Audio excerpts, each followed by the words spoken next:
Listen, friends, I know that a lot of you are still searching for that perfect vlogging camera to take your content to the next level. And although I talk about both cameras on this channel a lot, you're still torn between the Canon G7X and the Canon M50. And I completely understand why. They're both awesome choices. They're both lightweight and easy to carry in a small bag or purse. They both have the convenient flip-out screen for vloggers to actually frame up shots. Thank you, Canon. And they're both very affordable for a camera considering the image quality that you get for the price. So in this video, I'm going to compare the real differences between the Canon G7X with the Canon M50 mirrorless to help you understand what features you should consider and why they actually matter. Then in part 2 of this video, I'm going to break deep into your psyche to help you really figure out which of these cameras is the right purchase and the right investment for you to make as a vlogger.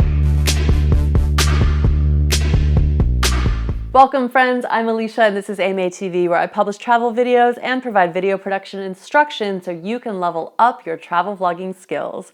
Today we will compare several different aspects of these two cameras and then declare a winner for each category. We will award a star. But let's first point out their similarities so we're all on the same page. So the flip-out screen is practically essential for a self-led production. The G7X screen flips out to the top and the M50 screen flips out to the side. I enjoy both tremendously. They both feature the ability to shoot a time-lapse simply by using the time-lapse setting. This is extra nice because there's no additional work you need to do in editing to make the time-lapse flow. They both feature the ability to capture slow motion at 60 frames a second, which isn't the slowest of all time, but it's slow and it's nice. And of course, they are both Canon cameras. Canon enthusiasts will almost all say that there is just something ultimately beautiful about Canon's imagery, and I definitely agree. Now, on to the differences. While these two cameras are made by the same manufacturer, at the same price level, they are completely different camera types, which is an interesting thing to compare. The Canon G7X is a point-and-shoot camera. It is the highest-end point-and-shoot camera that Canon makes, but it's still a point-and-shoot. That means the lens is not retractable and it's not interchangeable. The G7X also does not have a cold shoe mount to rig up a light or a mic. Also, there's no audio input for a separate mic. This is a feature that bothers many, and I will touch on that again in a bit. And now some pros. Because it's a point and shoot, it is about as small and discreet as they come. This means it's a pocket camera and it is not going to get you a bunch of attention when you use it. No one's going to think you're a professional or you're filming for a TV network. No one's going to photobomb you, and this is definitely a good thing. It also doesn't look extra special or expensive to the untrained eye, and that is a good thing while traveling. Now, the Canon M50 is an APS-C or crop sensor mirrorless camera. It's almost like a newer model of the crop sensor DSLR, which is Canon's Rebel line, or even the Canon 80D.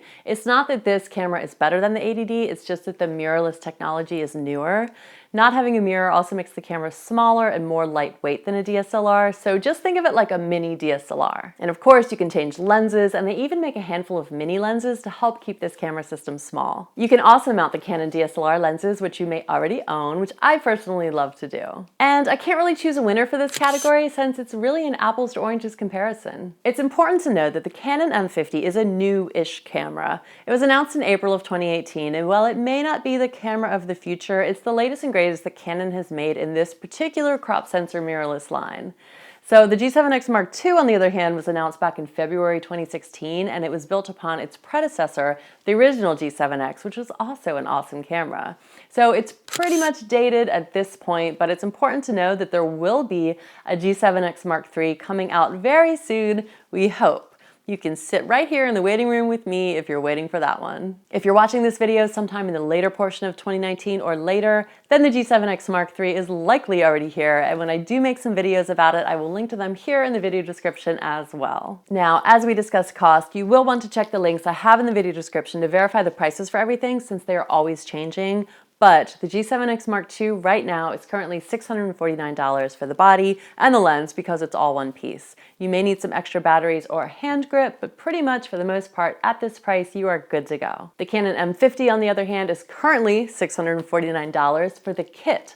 And that includes the AFM 15 to 45mm lens. And for the sake of a proper comparison, we will compare this kit to the G7X because they're both body and lens. And as I mentioned earlier, the real fun with the Canon M50 comes with switching out the lenses. So I wouldn't exactly plan to buy the kit lens and then just be done with it. The M-mount lenses that they offer cost between $200 and $400, and they offer a few different styles like wide angle and macro.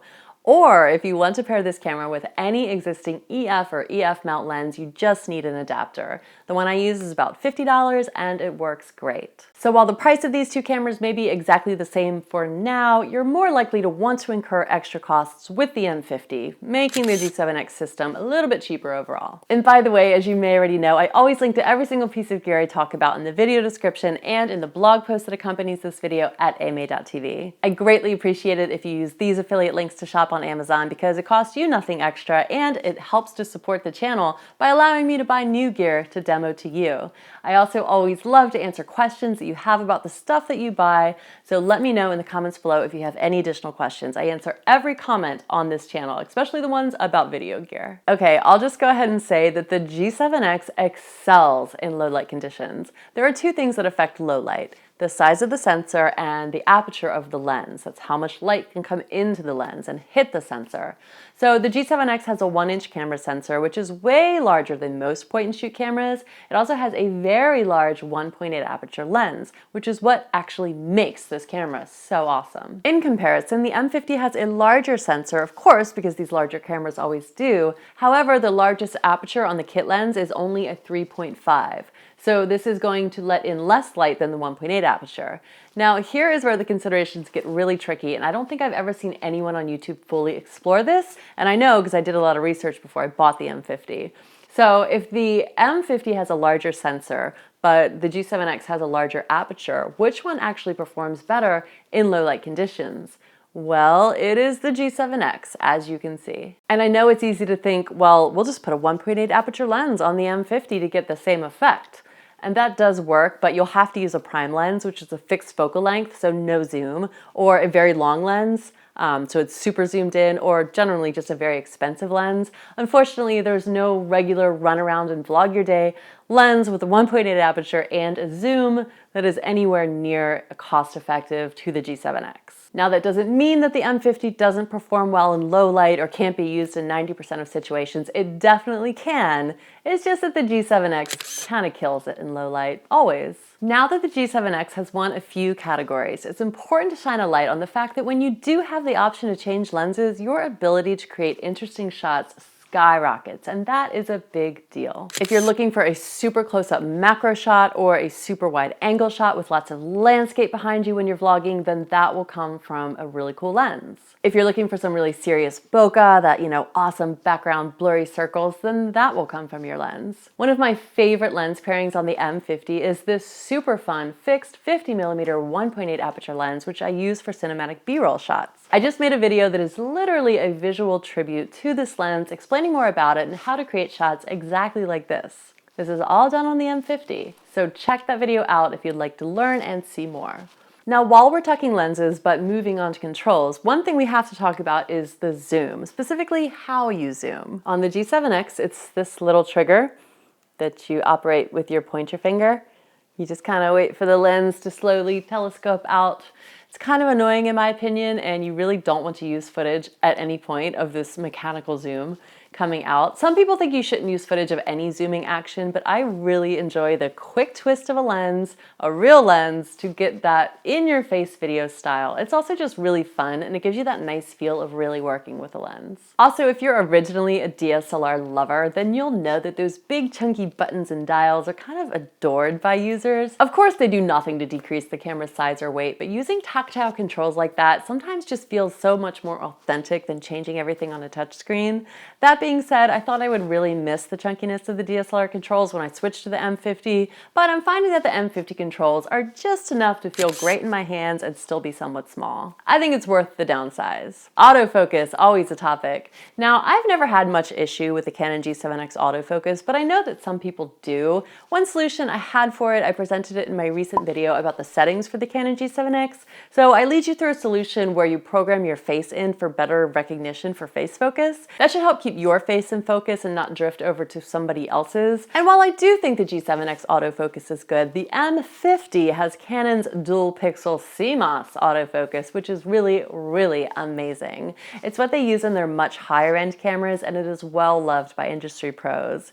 So the G7X, decent autofocus, but the M50 with that dual pixel autofocus clearly wins this round. Here I speak for the people in voicing your most commonly expressed issues and concerns with each camera. So a lot of people really don't like the fact that the G7X does not have an external audio input. The built-in audio isn't that great, and people also complain about the autofocus making a noise in the video. So if you're looking to film sit-down videos like this one, you can always record audio externally with a lav mic. Problem solved. I'm all about solving these problems. In fact, I made a whole video detailing exactly how to do this, and I will link to that below. And about that autofocus noise, generally speaking, those moments when your camera is autofocusing, say you're filming some B-roll, you're gonna cut the audio out of that moment. So you're not gonna want to hear that audio anyway. And if you're vlogging and you're talking to the camera, and for some reason your autofocus is going off, it's focusing on something else, then you've got a real problem with the shot, and you probably would just want to reshoot that. And just to go a little bit deeper here, say you are talking to the camera, but for some reason you want the autofocus to change and focus on something else, but you're talking so you want it to also maintain audio.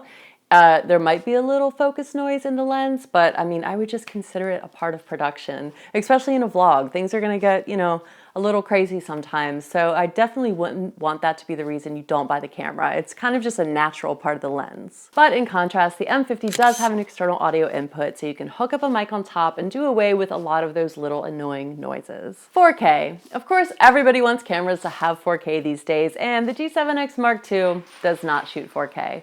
The M50 does shoot 4K at 24 frames a second. However, there's a crop factor involved, so the image is literally cropped a little bit when you shoot 4K. So really, this level of camera is just not there yet with the 4K. But before you jump to feeling like you need 4K, you should definitely consider that it will take up more memory on your SD cards. It will also take up more processing power on your computer.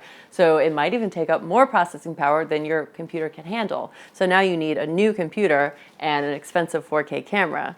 Now, don't get me wrong, 4K can be great. You can crop in on a shot at 1080 and get a really high quality image. Still, you see if we're cropping in right now on this shot, the image quality goes way, way down. Also, you kind of future-proof your content. So if you are traveling to some faraway land and you're getting this amazing footage and it's like a once-in-a-lifetime opportunity, you're going to want that footage to still be pretty relevant and new looking a few years to come.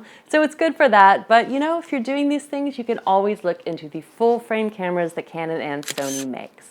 They've got 4K. So that's all for this video. That was a lot of information, and hopefully you've taken some notes and gained some clarity on the actual technical capabilities of these two cameras. And as promised, next week I will release a part 2 to this video where I really help you dig deep and figure out which camera is right for you, for your brain, for your soul, for your YouTube channel, and for your life's purpose, because it's not all about the tech specs. And as a bonus, I'm switching to a Sunday publishing schedule for my weekly video. So this Sunday, just 2 days from now, that part 2 video will be live. And of course, once it's live, it's linked below.